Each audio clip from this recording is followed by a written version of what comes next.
Hi guys, it's Mrs. McKenna from Heidi Trask After School Communities and Schools. I'm gonna do my second cooking video today, and it's something that I like to make for my family. It's called blueberry buckle. But since we have blackberries growing in our backyard and I wanted to do something really delicious with these, instead of using blueberries, I'm gonna use the blackberries. But you can use either one, they're both great. So this is a recipe that I've been cooking for years from my Better Homes and Gardens Red and White New Cookbook, which you can see is very ancient, and my pages are all coming out because I've used this recipe so much. So to start this recipe, the first thing that you should do is you should preheat your oven at 350. So that means just set the timer and start the oven up. And start it at 350 so that while you're working, the oven is heating up. Okay, the next thing we're gonna do, well, let me explain to you a few things. I like to make this recipe in 2 pans this size. This is a 9x9 square. I take the recipe and I divide it in half because I'm the type of person that when I bake, I always give half of it away to a friend or a neighbor. So I don't like to have it in my kitchen for too long because then I eat it. So I try to give half of it away. So that's just a good thing to think about. And people always really appreciate it when you give them something that's homemade, like a cake or cookies or something that you've made at home. So this recipe is on the healthier side because it doesn't have a heck of a lot of sugar and butter and all that stuff in it. And it comes out just delicious. It calls for sugar, butter, flour, baking powder, this is a baking powder, not baking soda. There's 2 different kinds, all right? Baking soda you also use in cooking, but baking soda you put in your refrigerator to absorb odors. But baking powder is something that you actually put into something and it helps the rising of the cake. You'll need some milk. I use whole milk. You'll need some fresh berries, about 2 cups of them, some sugar, some cinnamon, and then some more butter and flour. I divided the recipe so that the first part of the recipe is the cake. The second part of the recipe is the topping that you're gonna put on. So what we're gonna do first is we're gonna beat the sugar and a half a cup of butter till it's light and fluffy. Then we're gonna add the egg that I'm gonna beat up first. We're gonna add some flour, a little at a time, to the mix, and add the milk to the mixture also. We're gonna beat all this till it's smooth, and then we're gonna top it with the clean, rinsed blackberries, and then we're gonna make this topping after the cake is all together pretty much, and we're gonna put the topping on top of the batter and the berries. So I'm gonna put my sugar in first. Half a cup. My butter, I should have also told you, is soft. I left it out for a couple of hours to get it soft. It's not as hard as butter in a refrigerator would be. So I'm gonna put my 1 stick of butter in, and then I'm gonna just beat this together.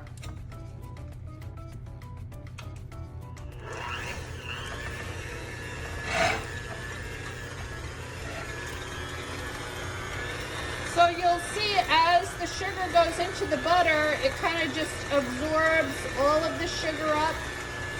And once it's all incorporated like that, you can stop at this point. Next thing I'm gonna do is I'm going to put an egg in here, okay? I told you guys to beat the egg first. I'm gonna cheat, I'm not gonna do that because I didn't have an extra bowl out. So I'm gonna put the egg in this.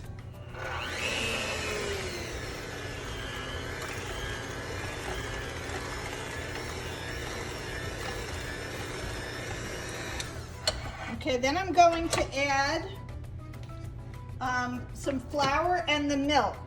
So you're gonna put out 1/2 a cup of milk.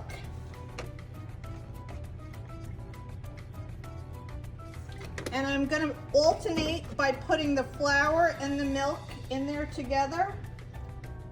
So I'm going to add This is my cup of flour. Put that in. And now I'm just gonna alternate the flour and the milk together until I get that all beat in. Little at a time.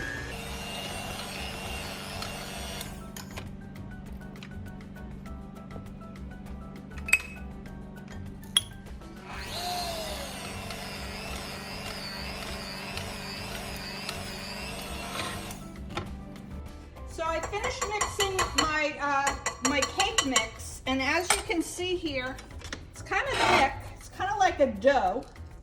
I'm gonna incorporate all this together like that.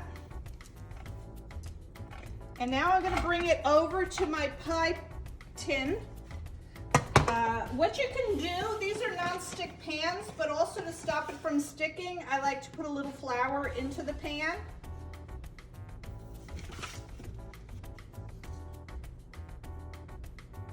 Okay, and I'm gonna kind of eyeball this and cut it in half.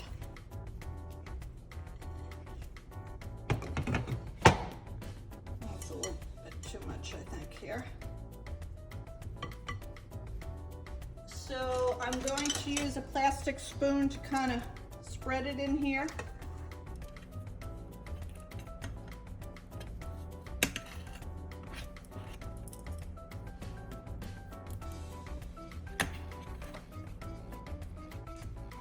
So what I've done is I have one cake ready here, and I sprinkle a little flour on the top of this, and I'm just kind of pressing it. I put the flour on my fingertips to press out the dough. The consistency of your dough may be different because, as I told you in my other video, I use gluten-free flour. It's a little stickier to work with. So every once in a while, I have to put my fingers into the flour bag so that I can press it out.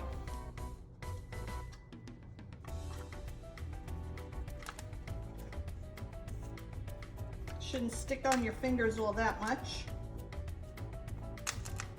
Okay, the next thing I'm gonna do is I'm gonna put my berries on. Just kind of sprinkle them on. It's so cool when you grow your own berries on your property. Look at this, this has even still got a stalk on it. Take that, make sure there's no twigs or stuff in there if you're using fresh berries. So you kind of want this to be even on there. Spread it out nice. Okay, now I'm gonna make my topping, which is the second part of the recipe.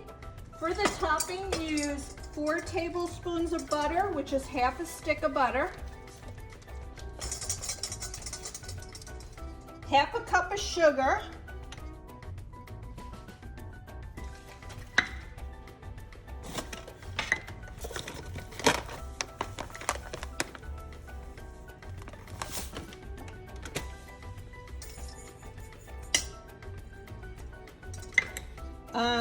A half a teaspoon. When it is a small T, it's teaspoon.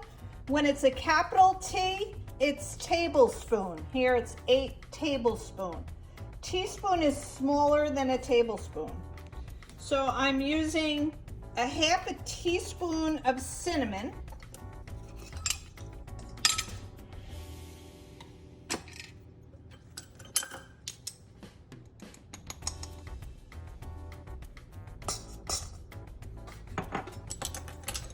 And then a half a cup of flour.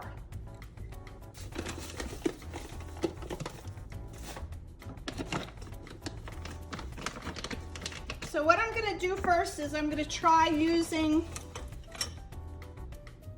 no I'm not, because I'll use one of these. This is what I use from the mixer. I'm just kind of incorporating all this together like this, and it's actually gonna form crumbles. You can use a whisk to do this, you can use a fork to do this. And then little by little, I'm gonna put my flour in there.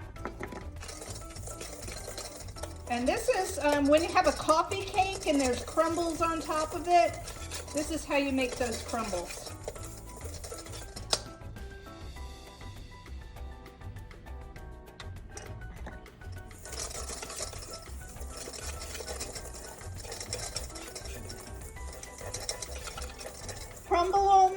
which is the topping for the cake. And you're gonna bring it over to your cake. You're gonna use your hands and you're gonna gently put the crumbles on top. Remember, if you're making the 2 cakes, only use half of the crumbles.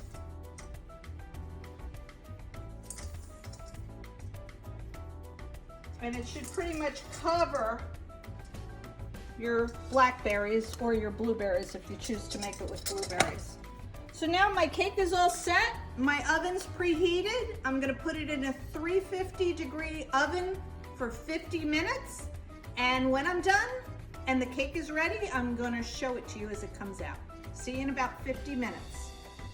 Okay guys, I'm just gonna take my pie out of the oven. It stayed in a little bit longer than 40-45 minutes. I think it's about 55 minutes for this one. And as you can see, the pie itself is brown around the edges. It looks firm in the middle. It is done. It's a little soft yet, but that will firm up once you let it stand for a while. Don't dig into it right away. Make sure it's totally cool before you start having a slice, or else the whole thing's gonna fall apart, and it's much better when it cools down. And it'll keep a couple of days in your kitchen, but it won't take you a couple of days to eat it. So enjoy. Hope you had a good time. Bye-bye.